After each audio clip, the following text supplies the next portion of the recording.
All right.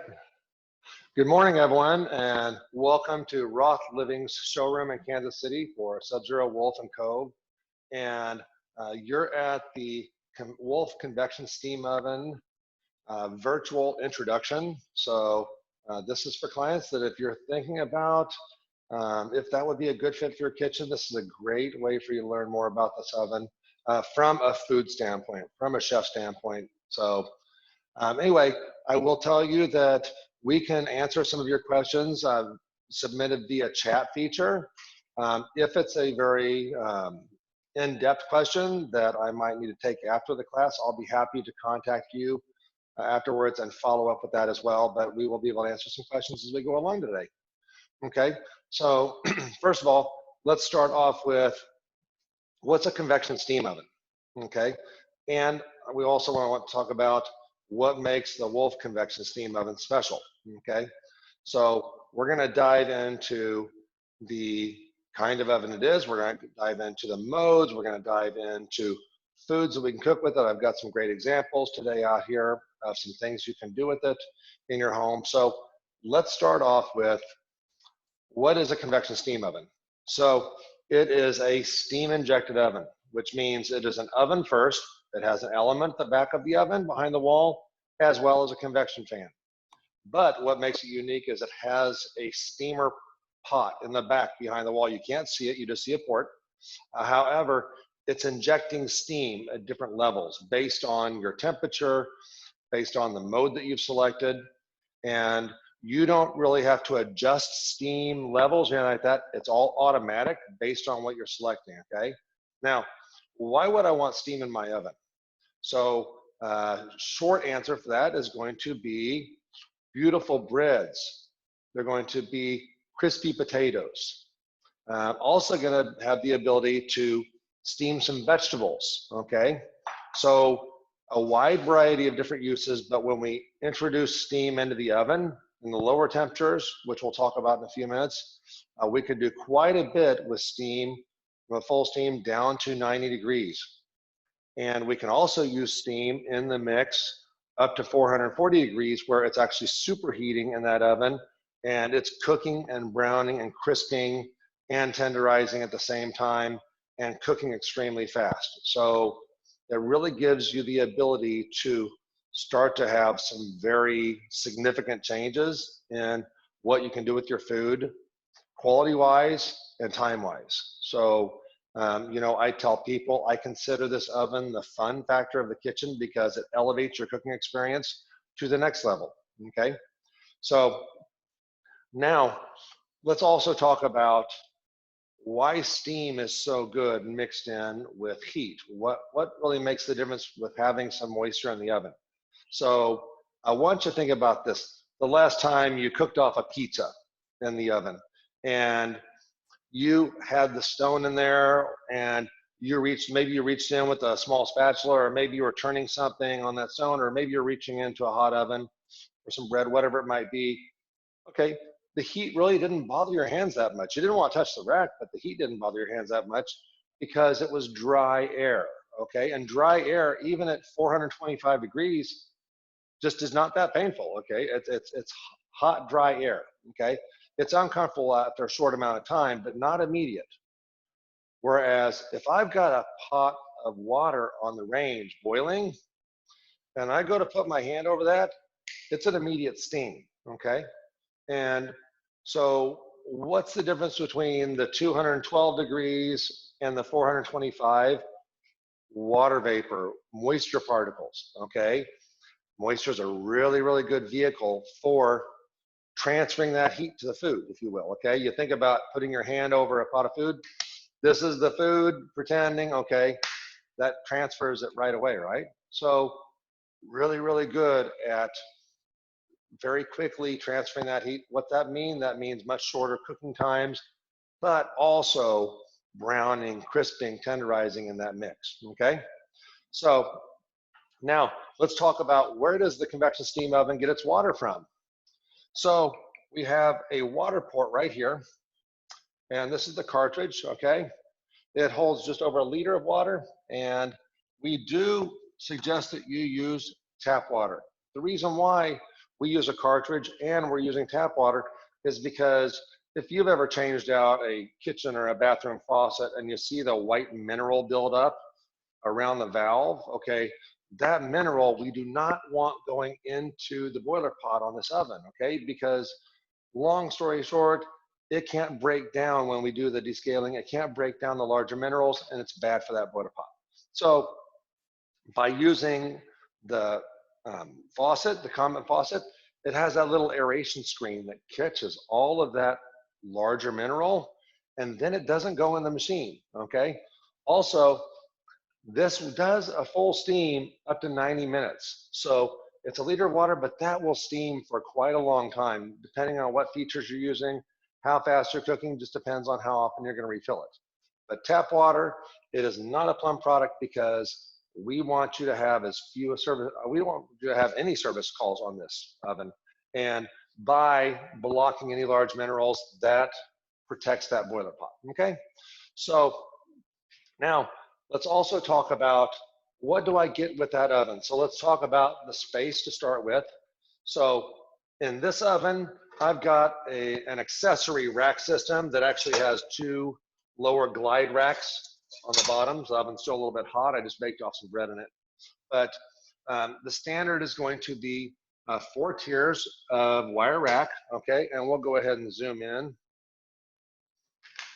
Okay, so we're gonna have on the standard, we're gonna have 4 of these wire styre racks, okay? And if you want that full extension glide rack system, that is an accessory you can get. We show that in this model so people know what's available, all right? And back in the back, you're gonna see the convection fan. You're gonna see several different air ports that fan is pushing out heat from the center, but it's also pushing out heat from the top, from the bottom, from the sides, from multiple ports, so that you're getting a really nice, even cooking chamber in there. The interior is stainless steel. There's no coating on it, so it's very easy to clean, okay? And next, you're gonna wanna note, what do I get as far as racks or pans? I don't see any racks in there right now. So you're gonna get 2 of these racks, okay? Let me zoom back out. There we go. So I've got 2 of these oven racks, okay? And these are important because you are going to cook on these racks as well. They're not just for pans to go on top of. We're also going to cook different things. I finish my barbecue in this oven regularly. I cook eggs on them. I cook baked potatoes on them. I thaw out foods on them. So these are gonna be very valuable to you, and you want to keep those nice and clean. Next, we get a solid stainless steel, and all of the components on this are stainless steel. Solid stainless steel pan. This is going to be important because if you're not cooking on this, if you're cooking with a perforated pan or on that wire rack, you're going to have this solid pan below to catch anything so that no foods drop on the bottom of the oven, okay? And then we also have a perforated pan. So the perforated pan is for any time we're steaming. Anytime we want moisture all the way around the food, we want to use the perforated pan. That's going to allow the steam to penetrate from both sides, much quicker cooking time, and moisture is not going to pool on the sheet tray, okay? And then we also have an accessory pan, which is an enamel lined pan that also is very non-stick and is very convenient for different roasting and cooking techniques. So great accessory there as well. I will point out, you know, these stainless steel pans, they're thinner than aluminum, okay? And they're not built the same way. We have an edge on one that's a little bit pitched, as well as a straight edge.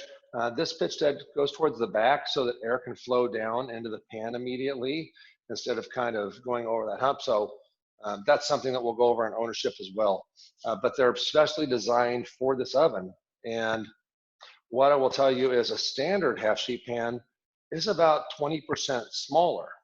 It doesn't go from the front to the back of the oven. This actually goes from corner to corner, front to back. So you get the largest amount of cooking space with this. So that's a great pan to use in this oven. All right. So now let's talk about versatility in the kitchen. what can I do with this oven, and why do I need, or why do I want a convection steam oven in my kitchen? So this allows you to have a tool that we have in the professional industry and have had for years. And this is a steamer capability, okay?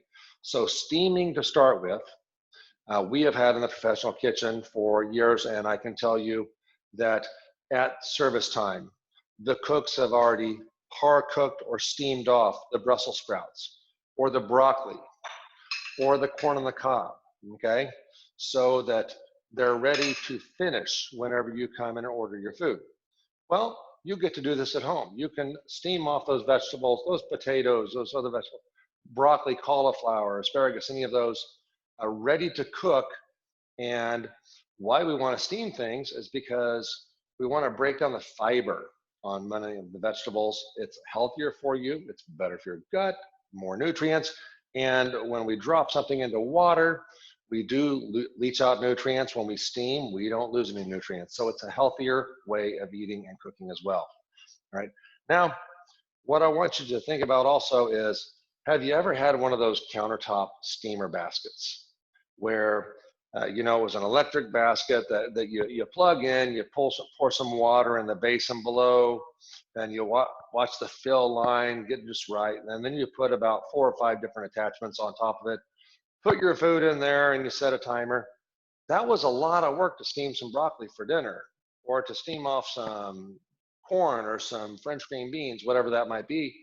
Okay, now we simply put the broccoli or the cauliflower on the perforated pan over the solid. It goes into the oven. We set the timer, and 8 or 9 minutes later, we've got our steamed vegetable. And the only cleanup is a light little soap on a couple of trays. We're ready to go. So much less work, much less mess, and actually an extremely even cooking performance compared to a countertop steamer or one that you would put over a pot, okay?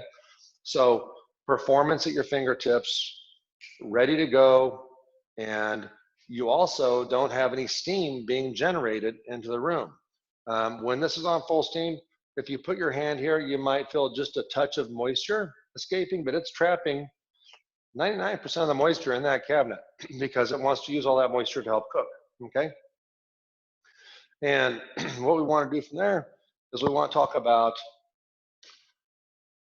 why is this important that I have this moisture besides the steaming at your fingertips? Oven fries, roasted potatoes, even roasted vegetables, which are so trending right now. My trick with this, or my technique that I teach people, is yes, you can, we'll use these Brussels sprouts, for example, because I've tested these and done these over and over. So these fresh Brussels sprouts, I would trim the bottom, cut them in half, and I'm going to preheat the convection steam oven on convection steam around 425 degrees. Okay, and I'm just gonna go ahead and preheat it because it makes it a few minutes faster. It's gonna get there really fast, and you can use this for many things with no preheat, but I'm just gonna go ahead and reheat it up while I'm cutting the Brussels. And then I simply toss those Brussels with some olive oil or some avocado oil, some salt, pepper, and garlic, some seasonings if you want. And those go on the solid tray, not the steamer tray, the solid tray, because we're actually roasting them and we've got that olive oil in there. Those go in the oven, and at about 20 minutes, we have these beautifully caramelized, charred, tender Brussels sprouts. Now, if I put them just in an oven with no moisture, they are gonna brown up eventually. However, we didn't break down any of the fiber. So they're gonna be chewy and crispy. They're not gonna be tender and crispy. We want tender vegetables. We want to break down that fiber. It's just much healthier for us. And it's also better to chew. It's a better eating experience when our vegetables are tender, okay? So now let's talk about the main modes of this oven. The main modes of this oven, and let's talk about where we're gonna find those, okay? I wanna show you where we're gonna find those. So main modes of the oven, when we wake this oven up, we go in and we see tiles here, okay? Now, you see this little screen right here? This is not a touch screen. I can do this all day. It's not going to do anything. This is simply a display. Okay. Now in the quick start menu, it calls up the main modes of some of the main modes of the oven. Okay.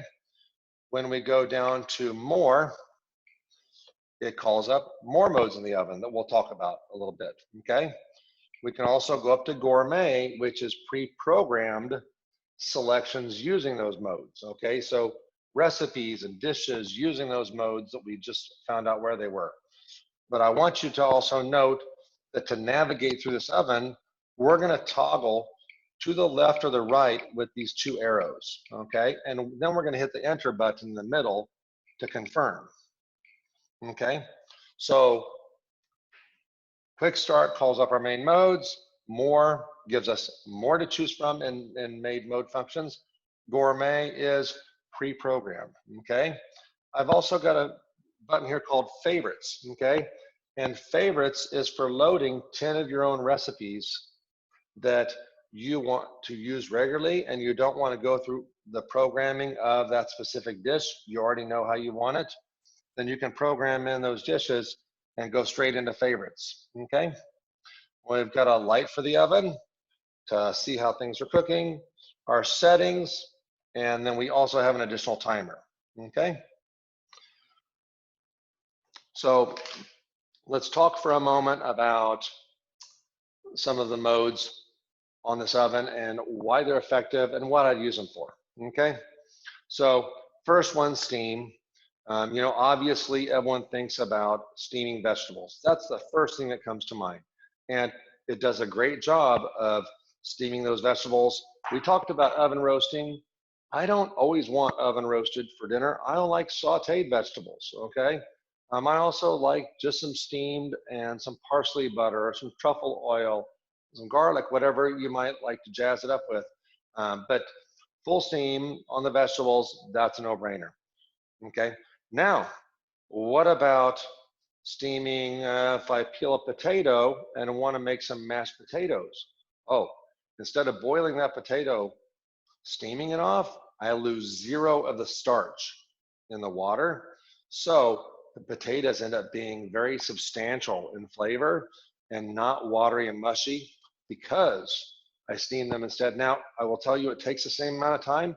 In my experience, it's taken about 35 minutes or so to steam potatoes tender enough for mashing.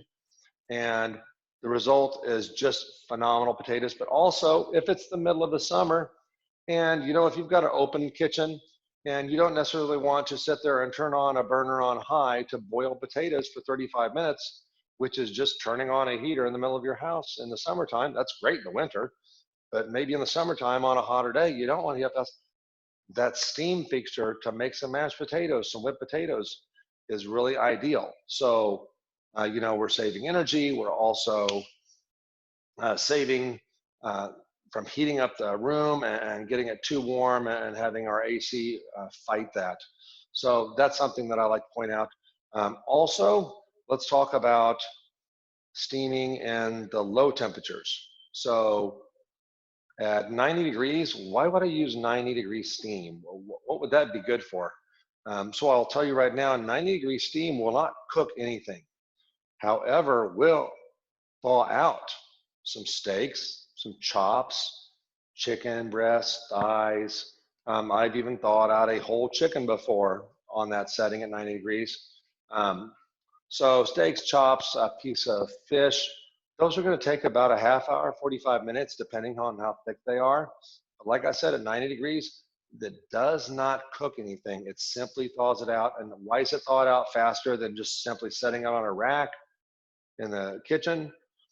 So that moisture particle just in that 90-degree chamber is penetrating the meat and assisting in the thawing process. So it speeds that process up. So if you forgot to pull the chops for dinner that night and you're like, oh, I don't know what we're gonna do, I forgot to pull them.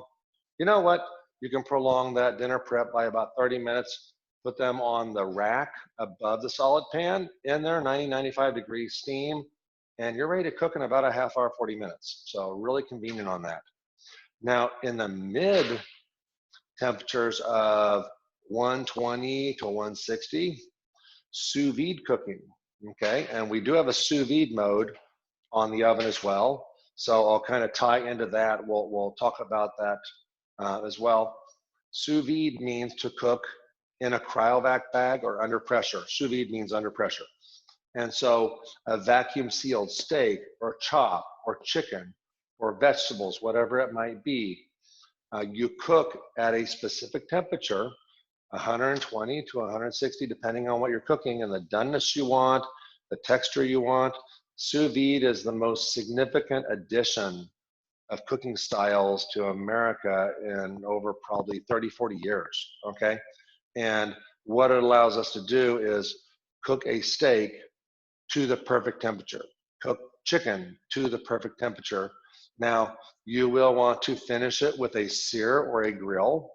However, it gives you beautiful quality, perfectly cooked meats and vegetables that are actually very simple to prepare, and some of the simplest recipes when you start to play around with that, okay? So in the steam feature and in the sous vide mode, you're able to do that. Now, several years ago, sous vide circulators hit the market in the United States, and they became very popular. Everyone wanted to try this. And you know what? I've still got my sous vide circulator at home. When I use my circulator is when I'm doing something for a long period of time. If I'm doing a 12 or 24-hour pork belly, if I'm doing a pot roast for 24 or 36 hours, then I'm probably going to use my circulator or my Wolf multifunction cooker that's a water bath style circulator, because I really don't want to get into refilling the water that many times, and sometimes I'm doing sous vide cooking overnight. So I'm going to use this for steaks and chops and things that I'm sous vide cooking for just several hours, okay? But it's going to be really nice to be able to just pop those in there for dinner, whenever it might be in your plans to have fun with that new cooking style, and you don't have to get out the parts or get that sous vide circulator ready, okay? And I will point out, sous vide vegetables are great. You lose zero of the nutrients because they're in the bag with any seasonings and marinade. Sous vide vegetables usually cook around 165 to 190 degrees. And with a circulator, it takes a while to get that temperature up. And then you drop that cold vegetable bag in the water, and it takes a while to recover. So it's a little bit of a process and a little bit daunting to cook sous vide vegetables.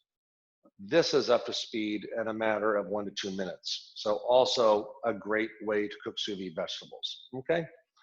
All right, so now let's talk about convection mode. Convection mode is the second in our modes, and that's no moisture. Zero moisture in the cooking process. We've simply got the heat. Now, I do want you to know that there is no top or bottom element on this oven. All the heat's coming from behind the back wall. So when the oven's heating up, that's why we can put foods in without a preheat sometimes, depending on what it is, because there is no top or bottom element that might burn that food while it's heating up. In a standard oven, you know, everything is on to heat that oven up, unless you're in a gourmet mode and it's in danger of burning. We don't want to put the food in too early. With this, depending on what you're cooking, no preheat required, heat's behind the wall, the convection fan is circulating that and getting it nice and even temperature throughout the cabinet. What would I use convection for? You know, baking off some cookies, cooking roast chicken or some chicken, oven roast chicken thighs or breast, some wings, really anything you're using in your standard oven. Now, you do want to keep in mind that when you're using convection, you need to drop the temperature. If your recipe calls for a standard oven, say 350 degrees for 1 hour, say we've got a meatloaf recipe and it calls for this temperature. If I'm going to use convection, I'm going to drop the temperature to 325. So I need to drop at 25 degrees. And I'm going to start checking that meatloaf at about 45 minutes, 25% sooner. The reason why is because That oven is that efficient with the convection system that even though I've lowered the temperature 25 degrees, I'm still done 25% sooner.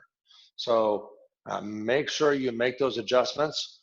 I talk to many clients that love their convection and what it does for their food quality when they understand how to use it. Some people can be a little bit intimidated by convection and how powerful it is. When you understand how to use it and how to make those modifications, temperature and time, I think you'll really be happy with the results, okay? So convection is gonna give you the ability to go from 90 degrees to 440 as well. And with that, in the lower temperatures, you know, in the lower 100s to mid 100s, dehydrating some fruits, vegetables, making your own jerky, any of that is possible.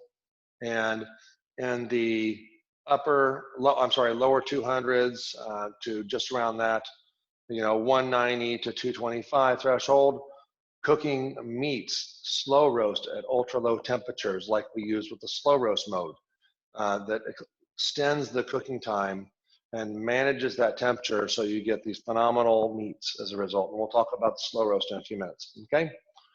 So convection mode, you think of it just like you would your wall oven or range oven.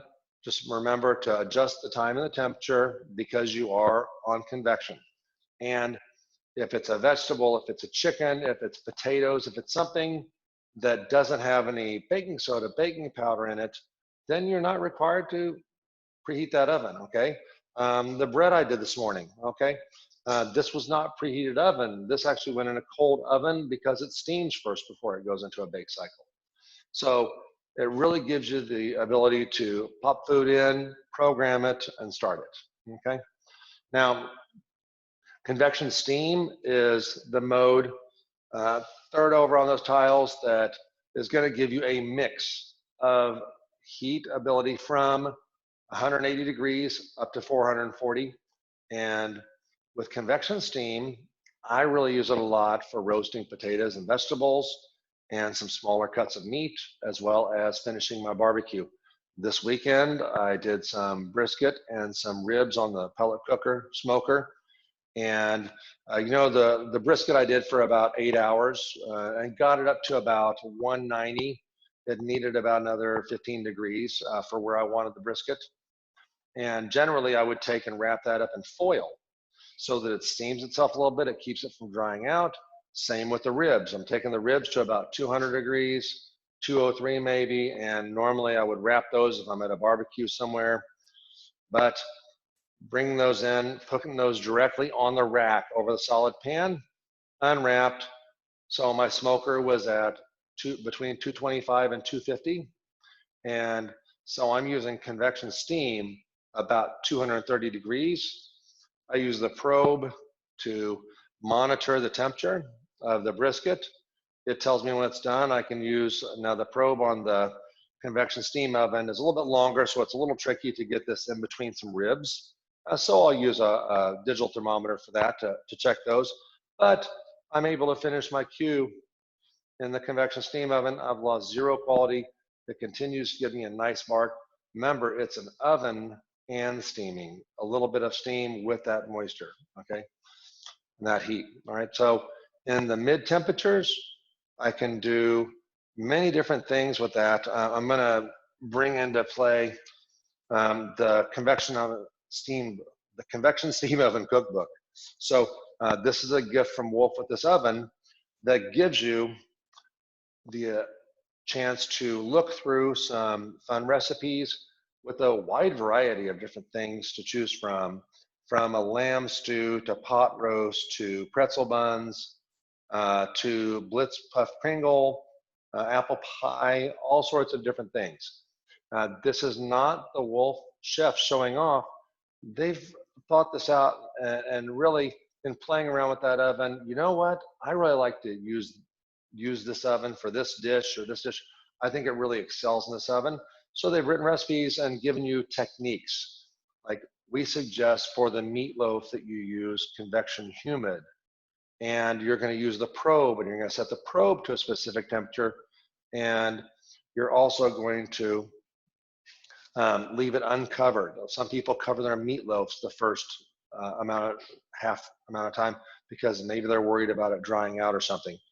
So by them giving you some nice recipes to play around with, it gets you started so that as you're cooking and you might have something in the oven, you might be doing something, you might be driving home and ooh, I want to try this. I'll bet that oven would do a great job with this. And play around with it and see how it does for that dish. Also, if you have something that you like to cook, and just play around, experiment. Before I came to Roth Living 5 years ago, I hadn't played around with a residential combi oven, we call it, or convection steam oven. And how I learned to really cook with it was just cooking my lunch, cooking my dinner, playing around with it, cooking food and seeing how they came out. Okay. And same with my wife. When I got one for home, she just played around with that oven repeatedly to where now she really gets it and uses it a substantial amount of time. Okay. Also, there is a placard card cheat sheet that comes with your ownership packet, and it has quick resource cooking guides for vegetables, grains, breads, proteins, things like that, with oven temperature, the mode, the time, the position in the oven, all of that. So it's a great resource for you as well. These will be a nice tool for you to keep you going in the right direction should you have any questions, okay? Also, let me talk about for a moment the probe, okay? So the probe on the convection steam oven plugs into the right side wall. There's a little steel metal flapper there that plugs into the port. Now, I want you to take notice on your full-size Wolf oven, whether it's a wall oven or the range oven, okay? The gas ovens are the only ovens that don't have the probe system. All of the other ovens have a probe system. And on our dual fuel and M-series and E-series wall ovens, we have a probe that is blue. It is a blue silicone jack with a blue wire. I want you to remember that the blue wire goes to the blue interior oven, okay? The black wire is for the convection steam oven. They are a little bit different shape. Also, they function differently. They're in that they're both reading the temperature, but because they have different microchips, if you plug one into the other, it might give you a reading, but the reading will not be correct because it's not the right software in that programming, okay? So also on the probe, when we do talk about using the probe, you wanna make sure that you are getting the last inch of that shaft towards the center of the roast. The sensor on this probe is towards the end of the shaft. So if we're doing a beef tenderloin or pork loin, anything, a turkey, anything, thickest part of the muscle is where that inch tip goes. And we do need to have it buried, okay? If we have some of the metal shaft exposed, then what's gonna happen is that hot air is gonna heat the shaft up, which is gonna radiate heat down. And long story short, we get a false reading. 20 minutes in, that probe's telling us that our chicken's cooked, and there's no way the chicken's cooked in 20 minutes. So pull that probe out, stick it in another spot where it's getting a better reading, and it'll still keep going, okay? Right, so now let's talk about convection humid. Convection humid is not adding any moisture to the cooking chamber. It's using the food that's in there's own moisture. Let's use lasagna, for example. There's some moisture in lasagna meat, noodles, sauce, all of that. Normally, we would take a lasagna, we would preheat an oven, we would cover it with foil so it steams itself, it doesn't burn too easy, and then uncover it the last 10 minutes to brown up that cheese. With lasagna in the convection humid mode, there's no preheat, and we're not going to cover lasagna, and it's going to trap the moisture given off from the steam from that lasagna cooking, and it's going to keep that lasagna moist. It's also going to allow the lasagna to brown up nice and slowly, without burning. And it's also going to keep the noodles and all of that tender because it doesn't allow it to dry out. It's sealing off the evacuation of moisture from that cavity or the cooking chamber. And the result is you get this beautiful casserole. I have used it for turkey a la king, tuna and noodles, any of those casseroles. It works really good with. It's also really good with muffins and quick breads. Those are pastries and baked goods that do really good with a moist environment. And when they get hot, they give off their own steam. It's trapping that steam in there. And as a result, you just really get a nice crust on the muffins and on the quick breads. My daughter had a craving for a banana bread on Sunday night. So she asked me for a recipe. I gave her the recipe. And then she was getting ready to heat up the regular oven. And I said, oh, you know what you should do on convection human in there. And I taught her about adjusting the temperature down 25 degrees and starting to check it 25% earlier. And that banana bread called for an hour of baking. And I want to say she checked it at 45 minutes. And I think we added another 4 minutes to that baking time. And it was beautiful, beautiful, crispy crown on it. I mean, picture perfect, like she was doing it for the cover of Bon Appetit, and she was just tickled how it came out. Okay, so some different things to do with convection humid that are very nice, not covering the dishes. And let's talk about, we're not going to cover the majority of what we're doing in this oven. So many people are used to covering their food because that keeps it from drying out, that keeps it from burning, and we're not going to do that with this oven. With this oven, we need to keep it uncovered because we need the moisture, which is part of that cooking process, to get to the food. Okay, we don't want to protect the food from the moisture. We want the moisture to actually penetrate. Okay, so now let's talk about the next mode or main function is going to be reheat. So reheat, this is one of those that you think, oh, we might use that once in a while. I think when you start to reheat your foods, and we're talking about everything from steaks, chops, fresh fish, you're going to see that reheating food with warm, moist air is much more kind to your food as a reheat. And you can have that pink, warm center steak or chop. You can have that fish that's reheated without drying it out. I have beautiful microwaves all over the showroom, and we're happy to show you them. And they do a really good job at reheating food, but it's different. Microwave technology heats from the center out. I don't mind reheating my soup in the microwave. I don't mind melting butter in the microwave. I don't mind reheating something that's already well done in the microwave. So I do use the microwave for several things. But boy, if I've got a steak or a chop or some fresh fish left over from dinner last night that I'm bringing in, then I'm going to make sure that I'm using the convection steam oven because it's just going to do the best job. I joke around that my wife used to call me the non-leftover king because I hated leftovers, and it was because I didn't like what the microwave did to the leftovers. I started eating leftovers when we got this at home because I like the leftovers all of a sudden because it did such a nice job of reheating the foods. And from a steak or a chop, and let me point out, you can reheat your food on a plate, on a rack. You can set your plate on the tray. If you're reheating food for a family or for several people, you can place the food out on the tray. You don't have to reheat it on the plate. If you're reheating on the plate, I want you to keep in mind that plate's going to get really hot. That plate is 230 to 250 degrees. Do not grab it like it was coming out of the microwave. Also, transfer that food to another plate if you're going to the dinner table, because you don't want to set a hot plate like that on a good quality table, okay?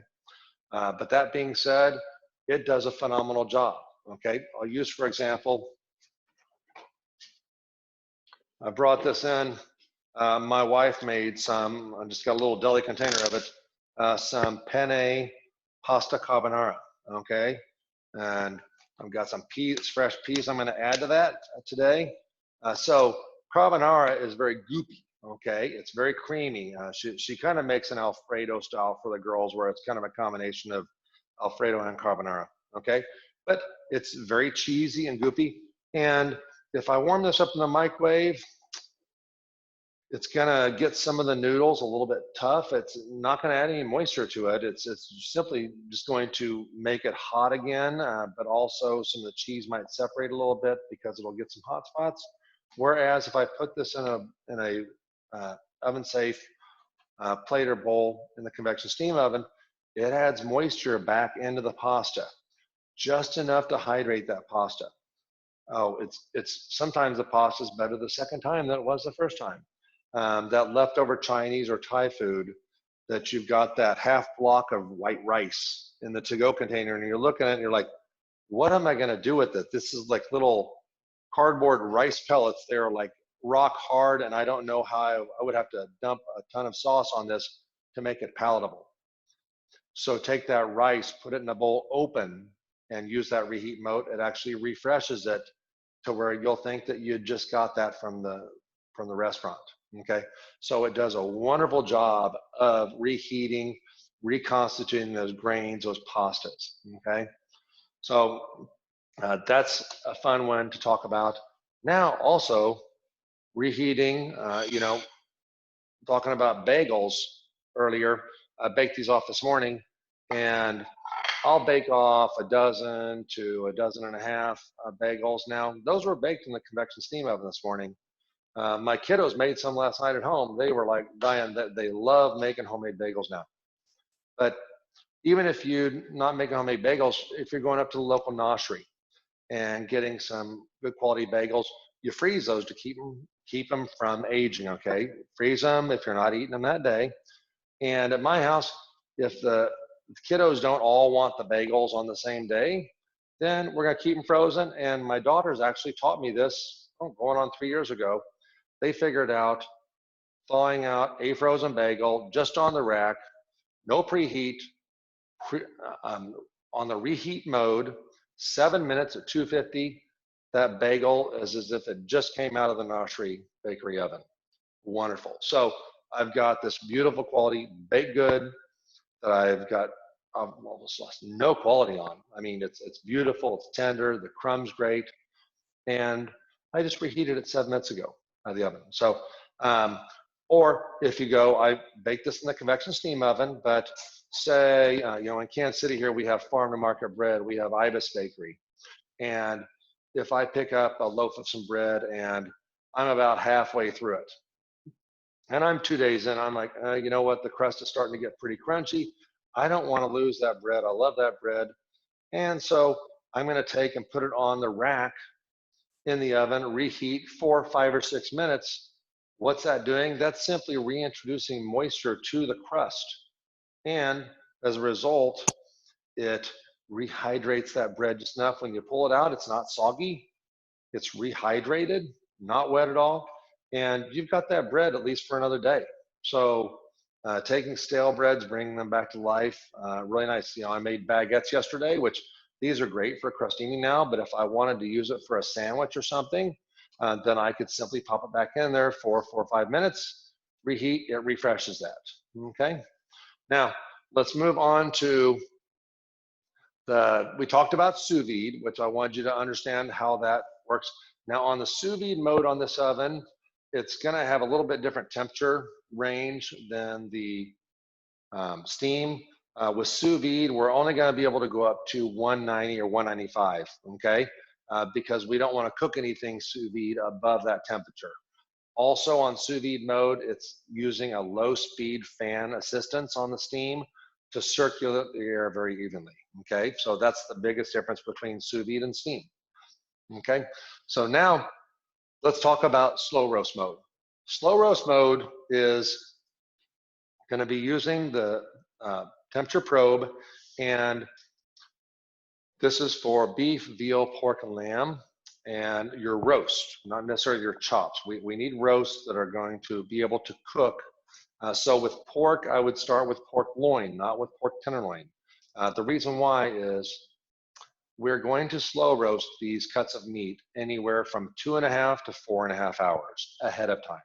So if I want dinner at 6:30 tonight, I can start a pork loin anywhere from 2 o'clock to 4 o'clock to be ready at 6:30. Okay, I can go 4.5 down to 2.5 hours, and I can tell the oven to the minute when I want it complete, when I want it done. And I'm not just telling it when I want it done, I want to tell it the internal temperature I want as well.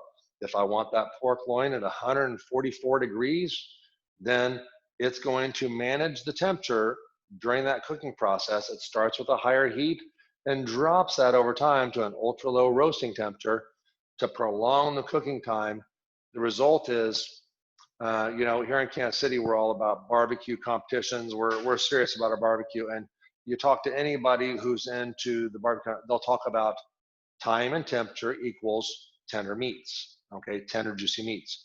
So we're controlling the time and the temperature with this oven, and we're regulating when we want it done and how we want it done. And we do have a probe system on our full-size ovens, our E series, our M series, our dual fuel ranges, even our little countertop convection oven has one. The biggest difference is on those other ovens, I can tell it how I want it done, but I can't tell it when. With this oven, you get to tell it when you want it done in that 2.5 to 4.5 hour time. Now, I will tell you, if you like some crust on that roast, I would suggest a pre or post sear or grill on that to give you that crust development, because this is an ultra slow roast. As far as the quality that you get, beautiful restaurant quality. If we're talking prime rib or a strip loin roast, the outside is a nice crusty brown. Inside, you have pink wall to wall. That's what slow roasting does, is it, whether it's a bright pink medium rare or a dark pink medium well, it's going to give you that solid wall of perfectly cooked meat. So when you slice it. So that's a great tool for whether you're having a party. We're a busy family at my house. My kiddos are in track and cross country. They are always doing something with school. And so it's convenient, to tell the oven when we want dinner ready and come home and it's done. Okay. Maybe the concert or the track meet went a little bit longer than normal. We know that never happens. And the oven's turned off. We don't have to worry about being home to get the roast out or else it's going to burn up. It's done. Okay. The oven's off. It's managed it for you. It's ready to go. So that is a huge one, being able to tell the oven when you want something done. Okay. Now, let's also talk about one of my favorite modes on this oven, auto steam bake. What's auto steam bake do? Auto steam bake is mimicking a professional bakery's oven by starting with full steam on a dough, okay? And what's steam do? So you see the crust on that bread, how it glistens almost? It's shiny, okay? And it's also snappy. So that's a result of the steam. That's a result of that loaf of bread. This French boule right here actually steamed for a full 10 minutes before the steam turned off and it went into a high heat baking mode, all in the same cycle. And the result is you get to bake off breads at home and get this beautiful result. You have the same thing that I have to do this in your own home. It's the ability to do French breads, baguettes, sourdoughs, multigrains, just about anything you think of, and have this beautiful quality, flavor, texture.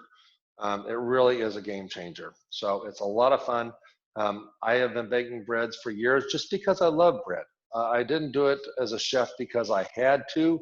There's lots of bakeries that I could buy stuff from. I just love crafting bread and playing around with it. And there's nothing more rewarding than taking dry bread, dry flour and water and yeast and everything and working it into this creamy dough that then bakes off to this beautiful result that your friends and family will end up really loving. So, okay.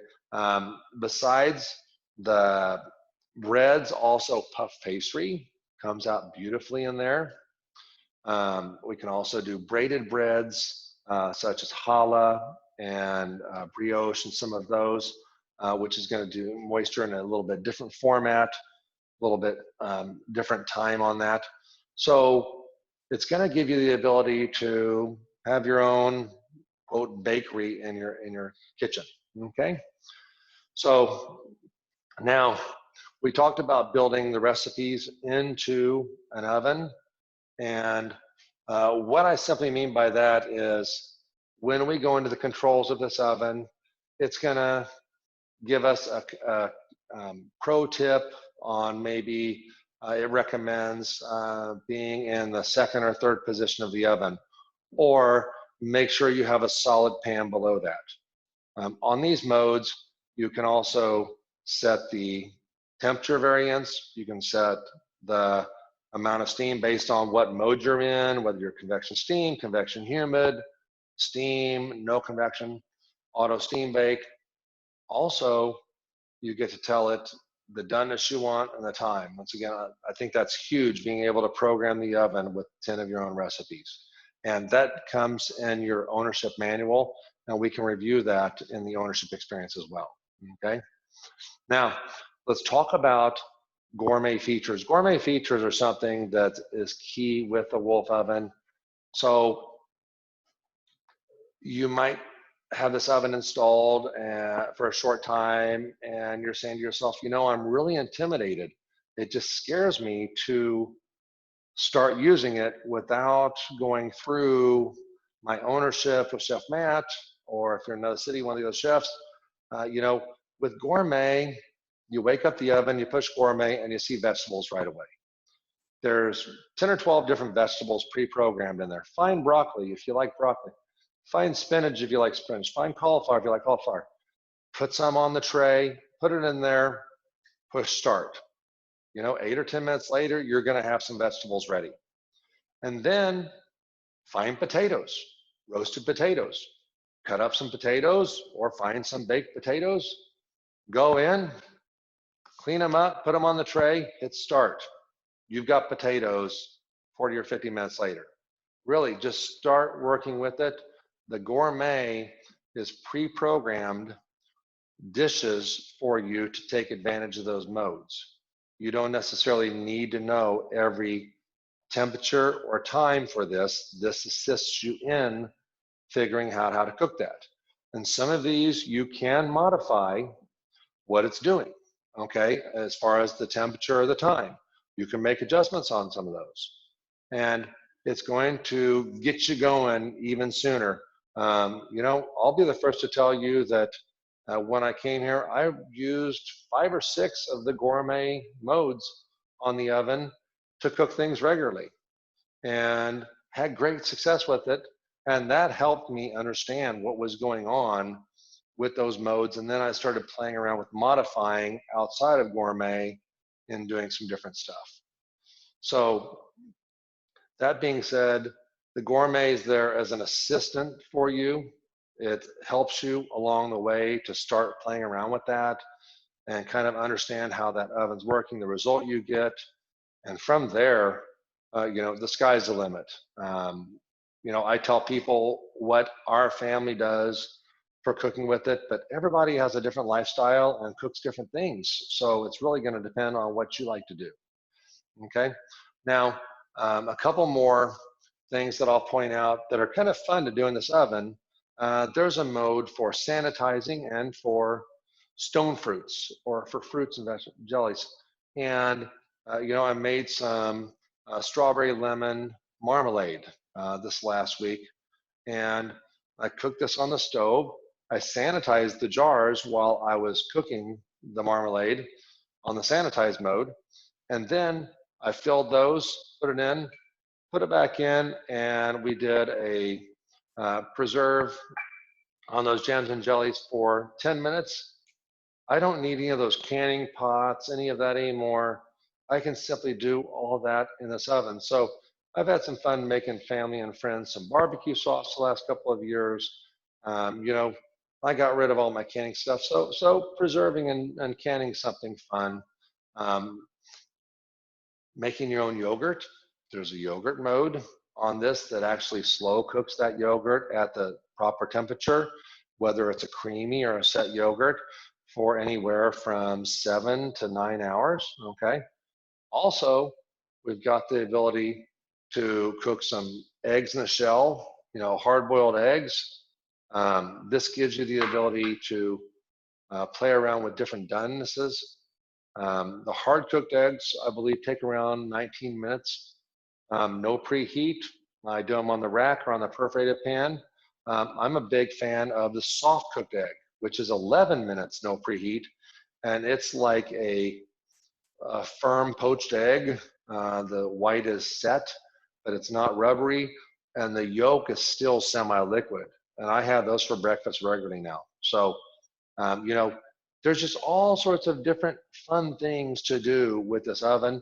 You know, it even has a spa mode for warming up those massage towels for your partner, the cherry stone bags, the hot rocks for stone massage. You know, we go over all of these functions and how they work in the ownership experience after you have this oven installed.